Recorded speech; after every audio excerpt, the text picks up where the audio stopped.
여러분 안녕하십니까? 광주 MBC 뉴스투데이입니다. 먼저 오늘의 주요 뉴스입니다. 설 연휴를 맞아 고향을 찾았던 귀성객들은 아쉬움을 뒤로 한 채 일터로 향하는 발걸음을 재촉하고 있습니다. 귀경 행렬이 이어지면서 고속도로 정체가 다시 시작될 전망입니다. 광주역과 광주 송정역을 연결하는 셔틀 열차의 운행 시간이 조정되는 등 이용객 불편을 덜기 위한 방안이 추진됩니다. 나주 혁신도시에 건립된 폐기물 연료화 시설이 미흡한 고체 연료 활용 대책 탓에 골칫거리가 될 가능성이 높아졌습니다. 제2프로젝트로 시작했다가 솔라시도 사업으로 이름이 바뀐 영암 해남 기업도시 사업이 걸림돌이 해소되면서 탄력을 받게 됐습니다.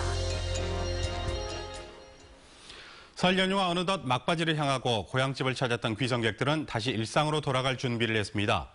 고향이 주는 포근함과 넉넉함을 가슴에 안고 힘차게 한 해를 살겠다는 각오도 다졌습니다. 김종수 기자입니다.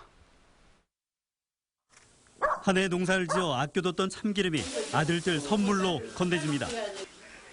워낙 수확량이 적어지다 보니 넉넉하게 나눠주기는 힘들어도 어머니의 마음만은 부족함이 없습니다.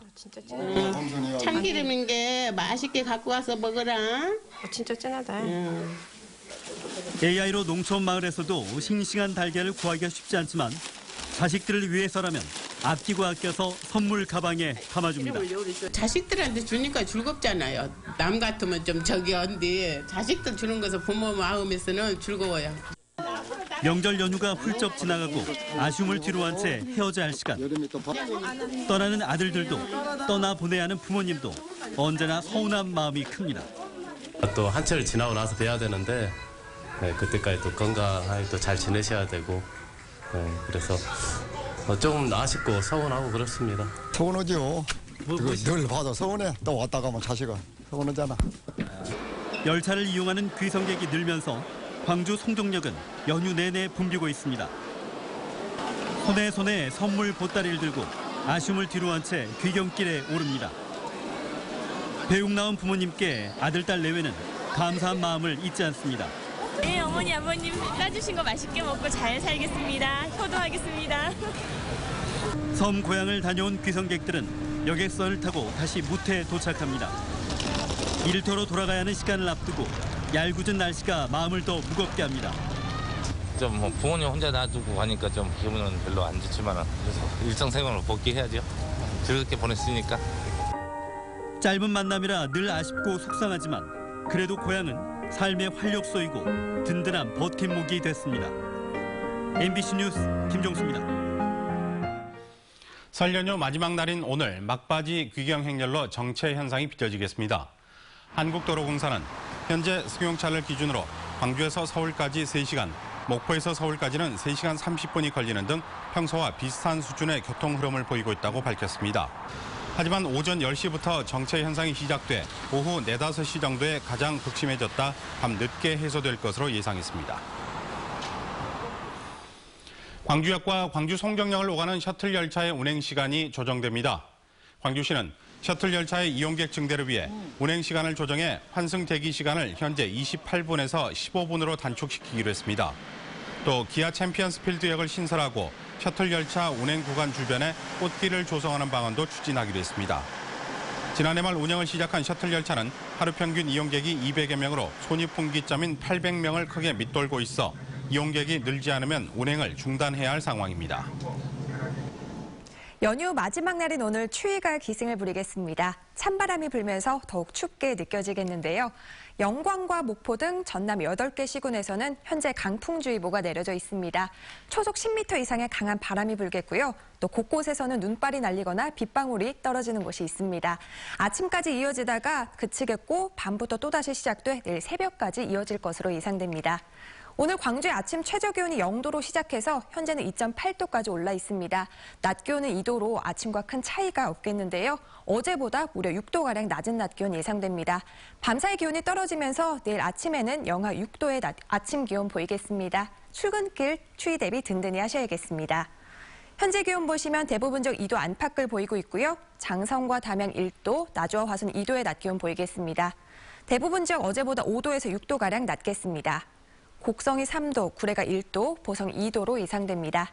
날씨였습니다.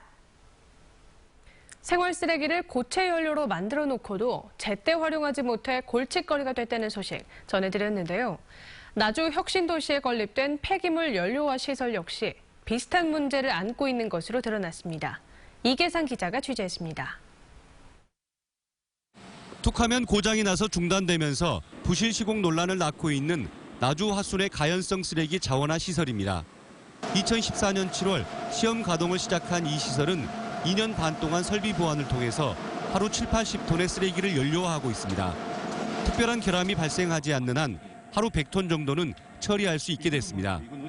100한 2, 30톤 처리는 가능할 거라고 봅니다. 근데 대신 직원들 인원이라든가 이런 것들을 좀 더 보완을 좀 해야 될 것 같습니다.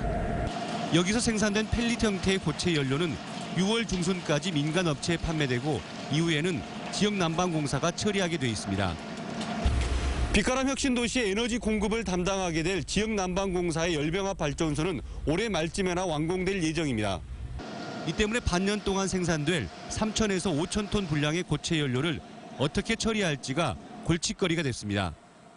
게다가 납품 기준이 비성형 연료로 급 변경되면서 이미 생산된 성형 연료를 받아줄 줄 미지수인데다 수십억 원을 투입한 설비는 곧바로 예물단지가 될 가능성이 높아졌습니다. 비성형을 이제 사용하는 보일러 타입으로 저희가 건설을 해요. 성형으로 생산하지 말고 이제 바로 비성형으로 생산해가지고 저희한테 주는 거로 저희가 이제 협의를 다시 한번 들려봐야 돼요. 쓰레기를 신재생 에너지로 만들겠다며 200억 원이 투입된 자원화 시설이 엇박자 행정 탓에 올해 말까지 운영 차질이 불가피하게 됐습니다. MBC 뉴스 이계상입니다. 광주시가 올해 상반기 예산 2조 원을 풀어 지역경제 활성화를 꾀하기로 했습니다. 광주시는 인건비성 경비 등을 제외한 신속집행 대상 예산 2조 9,640억 원 가운데 68%인 2조 155억 원을 상반기 중에 집행할 계획이라고 밝혔습니다.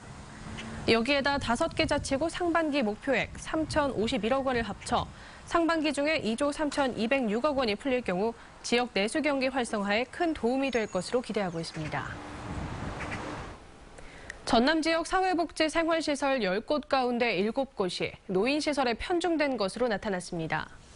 전남복지재단이 발표한 복지자원 총량조사 분석 보고서에 따르면 전남 359개 시설 가운데 70%가량인 249개가 노인 관련 시설입니다.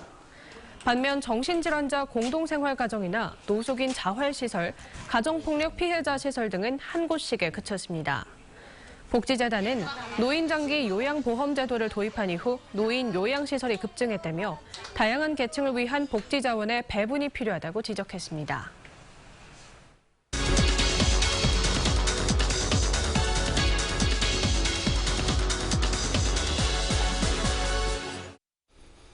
네, 오늘 이슈와 사람 시간에서는 설 밥상 민심이 어땠는지 국민의당 김경진 의원을 모시고 이야기 나눠보도록 하겠습니다. 안녕하십니까? 안녕하십니까? 네, 국민의당에서 수석 대변인을 맡고 계시다 보니까 이 설 연휴 굉장히 중요한 시점 아니겠습니까? 예. 바쁘셨을 것 같은데 어떻습니까? 우선 이제 지역에 내려와서 각계각층의 여러분들을 만나봤습니다. 지역의 이 재래시장에서 또 복지관에서 또 지역 여론을 중심에 계시는 분들 이제 다양한 분들을 만나봤는데 크게 보면 두 가지였습니다. 우선 대통령에 대한 탄핵 정국이 오래 가다 보니까 국민들의 마음이 좀 많이 불안하다. 그다음에 두 번째는 경기가 되게 안 좋다. 그래서 조금 국민들이 좀 편안하게 먹고 살 수 있는 이런 좋은 경제를 좀 만들어줬으면 좋겠다. 이런 두 가지 얘기를 집중적으로 들었습니다. 네, 설 연휴 동안 많은 분들을 만나셨는데 국민의당에 대한 설 민심 어떠하던가요? 저희 국민의당 같은 경우는 박근혜 탄핵 정국에서 조금 민주당보다 싸우는 결기가 좀 약한 것이 아니냐. 그래서 좀 더 박근혜 탄핵을 위해서 좀 강하게 싸워달라라는 얘기가 있었고, 두 번째는 이 박근혜 정부의 지금 한 5년 동안의 어떤 폐해로 인해서 경제가 쑥대밭이 됐는데 국민들이 이 정권 교체를 위해서 국민의당이 좀 적극적인 역할을 해달라, 이런 두 가지 주문이 있었습니다. 네. 그리고 가장 궁금한 사항이 아닐까 싶은데 정권 교체를 위해서는 야당이 힘을 모아야 된다. 된다 이렇게 네. 말씀하시는 분들도 많이 계시거든요. 네. 그런데 국민의당 내부에서는 부정적인 의견이 없지 않아 있습니다. 어떻습니까? 그래서 저희 내부에서는 일단 지금 선거법 개정을 통해서 결선 투표제를 도입하자라는 얘기를 하고 있고요. 이 결선 투표제가 도입이 되면 굳이 연대나 통합을 하지 않더라도 자연스럽게 제도적으로 연대가 될 수밖에 없는 이런 결과가 나옵니다. 그래서 민주당에 대해서 또 정의당은 이제 저희랑 같이 결선 투표제를 하기로 했고요. 네. 또 새누리당이라든지 바른정당에 대해서도 결선 투표제를 2월 중에는 어떻게든지 통과시키자라고 얘기를 하고 있고, 두 번째는 어쨌든 지금 선거는 대통령 선거가 끝나고 나면 어느 당이든 180석을 안정적으로 확보해야만 개혁 입법을 추진할 수가 있습니다. 그런데 민주당도 120석에 불과하고 저희도 40석 조금 안 되는 숫자고요. 그다음에 이제 바른정당도 40석이 조금 안 되는 숫자다 보니까 사실은 새누리당을 제외한 나머지 큰 3개의 정당이 다 연합을 해야만 안정적으로 개혁이 이루어질 수밖에 없고, 그래서 연정은 필수다. 그래서 선거 과정에서 그 부분을 어떻게 꿰어 맞춰내느냐라는 것이 저희들에게 주어진 과제이기 때문에 야권이 분열되기 때문에 정권 교체가 안 될 것이다. 이런 부분과 관련해서는 너무 지역 주민들께서 또 국민 여러분께서 크게 걱정하실 부분은 아닌 것 같습니다. 일정한 시점이 되면 분명하게 그 부분은 어떤 방식으로든지 해결이 될 거라고 보여집니다. 네, 그렇다면 민주당이 아닌 다른 정당이나 후보와의 연대는 여전히 유효하다고 봐도 되는 건가요? 이제 이렇게 생각을 하시면 됩니다. 호남 민심이 반기문 유엔 사무총장과의 연대에 대해서는 상당히 부정적이다. 왜냐하면 박근혜 정부 폐해 청산에 대해서 반기문 사무총장이 상당히 부정적인 어떤 태도나 자세를 보이고 있기 때문에 반기문 사무총장과의 연대는 거의 불가능한 상황. 박지원 대표의 얘기를 빌리면 거의 셔터가 내려졌다라고 봐도 될 것 같고요. 손학규 전 민주당 대표라든지 또 정운찬 씨와의 연대 같은 경우에는 비교적 이념이라든지 또 저희가 추진하고자 하는 정책 방향이 큰 틀에서 유사하기 때문에 연대는 충분히 가능할 것이다라고 보여집니다. 네, 설 연휴 직전에 안철수 전 대표가 광주를 방문했습니다. 네. 아무래도 그 지지율을 올리기 위한 것이 아니냐 이렇게 해석이 되는데 어떻게 보십니까? 많이 올라간 것 같습니까? 그러니까 이제 큰 틀에서 보면 지금 탄핵 정국이다 보니까 국민들의 입장에서는 탄핵을 조금 빨리 끝낼 수 있는 이 큰 세력의 마음이 조금 더 가시는 것 같아요. 네. 그러다 보니까 이제 호남 안에서도 이제 더불어민주당에 대한 지지가 지금 반등되고 있는데, 이 탄핵 국면이 끝나고 대통령이 대통령직에서 이제 권좌에서 축출이 되고 나면 국민들이 정말 미래를 위해서 대한민국을 제대로 발전시킬 대통령 후보가 누군가, 그 점에 대해서 생각할 것이기 때문에 그 시점부터는 안철수 대표에 대한 지지율이 상당히 반등돼서 높이 올라갈 것이다. 그렇게 예상을 하고 있습니다. 네, 청문회를 통해 쓱가 요정으로 인기를 얻으셨는데 최근에는 이쁜 여동생 발언으로 논란을 사기도 했습니다. 예. 네, 정치인으로서 소회가 있을 것 같은데 어떻습니까? 어쨌든 이제 저희 정치인들은 말을 통해서 국민들에게 희망을 드리기도 하고 또 언어를 통해서 국민들의 마음을 다치게 할 수도 있으니까 정말로 좋은 표현을 적절하게 잘 써야 되겠다라는 생각을 최근 들어와서 많이 하고 있습니다. 유의해서 잘 하도록 하겠습니다. 알겠습니다. 남은 설 연휴 잘 보내시길 바라겠습니다. 고맙습니다. 고맙습니다. 제2프로젝트로 시작했다가 솔라시도 사업으로 이름이 바뀌었죠. 영암 해남 기업도시 사업이 추진된 지 10년이 지났습니다. 바다를 매립한 땅이지만 법적으로는 땅이 아니었던 최대 걸림돌이 해소되면서 마침내 탄력을 받게 됐습니다. 양현승 기자입니다. 지난 2006년 시작된 영암 해남 관광 레저형 기업도시. 전남의 영문 앞글자를 따 제2프로젝트로 불리며 총 사업비 1조 8천억짜리 서남권 최대 사업이었습니다. 1,000만 평에 이르는 간척지가 토지로 인정받지 못하면서 사업이 멈춰 있었는데 가장 큰 걸림돌이었던 간척지 토지화가 올해 안에 이루어질 예정입니다. 공유수면 매립지이기 때문에 땅 가격이 좀 싸기 때문에 경쟁력이 있을 것 같고요. 또 땅이 평평해서 개발하는 데 상당히 용이할 수가 있고. 해남 구성지구는 향후 은퇴자 도시의 면모를 갖춰갈 전망입니다. 올 연말부터 다양한 크기의 미국형 목조주택 2,500세대를 짓고 주민들이 이용할 골프장 공사는 다음 달부터 시작할 예정입니다. 특히 치안과 재해, 교통수단까지 첨단 기술로 관리하는 스마트시티 조성도 정부의 관심 속에 논의되고 있습니다. 올 연말까지 45홀, 최종 63홀 규모 골프장이 추진 중인 영암 3호지구는 향후 중국 골프 시장을 겨냥한 골프 교육장으로 조성될 방침입니다. 불투명한 국내외 경기와 투자 가능성이 변수지만 최대 난관은 돌파했다는 게 전라남도의 설명. 서남해안 관광레저형 기업도시는 이르면 내년부터 윤곽을 드러낼 것으로 보입니다. MBC 뉴스 양현승입니다. 정부의 대학 재정 지원 사업비에 대한 학생 1인당 수혜 금액이 지역별로 큰 편차를 보이고 있습니다. 시민단체 사교육 걱정 없는 세상이 교육부의 지난해 대학 재정 지원 사업을 분석한 결과 광주와 전남 지역 대학 가운데 학생 1인당 수액이 가장 큰 대학은 동신대로 159만 원을 지원받은 것으로 나타났습니다. 이는 포항공대 827만 원의 20%에 불과한 금액입니다. 또 전남대 1인당 수액은 서울대 3분의 1 수준에 불과한 110만 원에 그치는 등 정부의 재정 지원 사업이 지역별, 대학별로 편차가 큰 것으로 나타났습니다. 경기 침체가 장기화되고 학사 관리가 강화되면서 광주와 전남 지역 주요 대학의 대학원생 모집률도 감소세를 보이고 있는 것으로 나타났습니다. 대학 정보 공시 사이트 대학 알림이에 따르면 전남대 대학원 신입생 충원율은 2014년 86.3%에서 지난해는 76.3%로 3년 사이에 10%포인트 감소했습니다. 같은 기간 조선대는 4.9%포인트, 호남대와 광주대, 동신대도 각각 10%포인트 가까이 하락했습니다. 반면 광주과학기술원과 광주여대, 남부대는 3년 사이에 10에서 30%가량 충원율이 상승했습니다.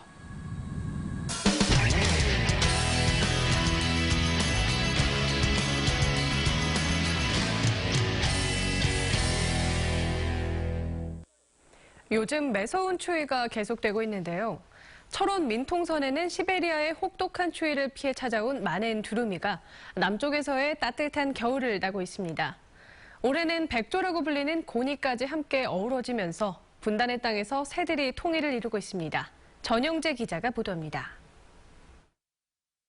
북에서 남으로 흐르는 분단의 강 한탄강. 매서운 한파로 강 곳곳이 얼었지만 두루미에게는 소중한 먹이터이자 휴식 공간입니다. 두루미들은 분단의 땅을 넘어 화려한 날개짓으로 이곳에 먹이를 찾기 위해 날아옵니다. 천연기념물 202호인 두루미들은 이곳에서 인간의 간섭을 받지 않은 채 먹이를 먹으며 편안한 겨울을 나고 있습니다. 백조라 불리는 고니들도 40여 마리나 겨울을 나기에 찾아와 두루미와 함께 우아한 몸짓을 뽐냅니다. 천연기념물 201호인 고니, 먹이를 찾기 위해 분주한 날개짓과 자맥질을 하는 모습은 살아있는 자연을 느끼게 합니다. 겨울 진객 두루미와 고니들이 이곳을 찾는 이유는 먹이 주기 등 지속적인 보호 활동이 이루어지고 있기 때문입니다. 그 두루미의 안전한 활동을 위해서 한 20여 톤의 먹이를 구입해서 두루미협회나 두루미협회에서 먹이를 그 전방이나 철새 두레지에 살포하고 있습니다. 철원 두루미의 휴식처 한탄강에서는 우리나라 토착 젖먹이 동물 고라니들이 두루미의 친구가 되어주기도 합니다. 분단의 땅에서 매일 이루어지는 두루미와 고니, 청둥오리와 고라니의 하나된 풍경. 철원 민통선 한탄강에서만 볼 수 있는 한 폭의 그림 같은 장면입니다. 철원 민통선은 겨울이 깊어지면서 하늘과 땅에서 겨울 진객들이 먼저 통일을 이루며 살아있는 원시 자연의 모습을 선사하고 있습니다. 철원 민통선에서 MBC 뉴스 전영재입니다. 얼음딸기라고 들어보셨나요? 날씨가 추울수록 제철이라고 하는데 겨울 날씨가 농산물 마케팅에 활용되고 있습니다. 신미희 기자입니다. 영하 17도까지 내려간 새벽의 농촌 들녘.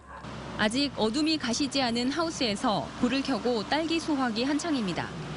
지하수를 끌어올려 수막을 만들어준 덕분에 하우스 온도는 영상 8, 9도.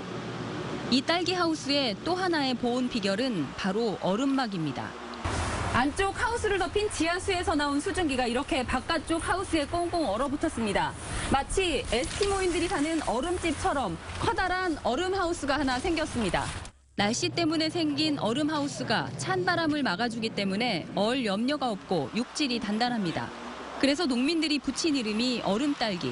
그 얼음막이 하나의 어떤 그 보온을 해주기 때문에 다른 지역보다 얼음이 완벽하게 이렇게 차여 있으면 이 안이 훨씬 더 따뜻합니다. 인근 24농가가 얼음하우스에서 수확하는 딸기는 한 해 6,200톤. 추운 날씨를 역으로 이용한 마케팅이 평범한 딸기를 특별하게 변신시켰습니다. MBC 뉴스 신미입니다. 전라남도가 올해 친환경 농업 육성기금 70억 원을 1%의 낮은 금리로 이용자 지원하기로 했습니다. 친환경 농업 육성기금 신청 자격은 전남에 1년 이상 거주한 친환경 농업인이나 생산자 단체 등으로 개인은 1억 원, 단체는 5억 원, 유통업체 임차료는 10억 원까지 지원됩니다. 친환경 농업 육성기금을 활용하고자 하는 농업인이나 단체는 다음 달 10일까지 주소지 관할 읍면동에 서류를 제출하면 됩니다. 연휴 마지막 날인 오늘 추위가 기승을 부리겠습니다. 찬바람이 불면서 더욱 춥게 느껴지겠는데요. 영광과 목포 등 전남 8개 시군에서는 현재 강풍주의보가 내려져 있습니다. 초속 10m 이상의 강한 바람이 불겠고요. 또 현재 곳곳에서는 눈발이 날리거나 빗방울이 떨어지는 곳이 있습니다. 아침까지 내리다가 그치겠고 밤부터 서해안을 중심으로 다시 눈발이 날리기 시작하겠습니다. 광주에 오늘 아침 최저기온이 0도로 출발해서 현재는 2.8도까지 올라 있습니다. 낮 기온 2도로 아침과 큰 차이가 없을 것으로 예상되고요. 어제보다 무려 6도가량 낮은 기온 보이겠습니다. 밤 사이에는 기온이 더 떨어지면서 내일 아침 기온은 영하 6도에 머물겠습니다. 내일 출근길 추위 대비 든든히 하시기 바랍니다. 현재 기온 보시면 대부분 지역 2도 안팎을 보이고 있고요. 장성과 담양 1도, 나주와 화순 2도의 낮 기온 보이겠습니다. 대부분 지역 어제보다 5도에서 6도가량 낮겠습니다. 곡성이 3도, 구례가 1도, 보성이 2도로 예상됩니다. 오늘 전 해상에선 풍랑특보가 내려진 가운데 바람이 강하게 불고 물결이 최고 5m까지 높게 일겠습니다. 당분간 뚜렷한 비 소식 없이 맑은 날씨 이어지겠고요. 낮 기온 6도 안팎에 머물면서 극심한 추위는 없을 것으로 예상됩니다. 날씨였습니다.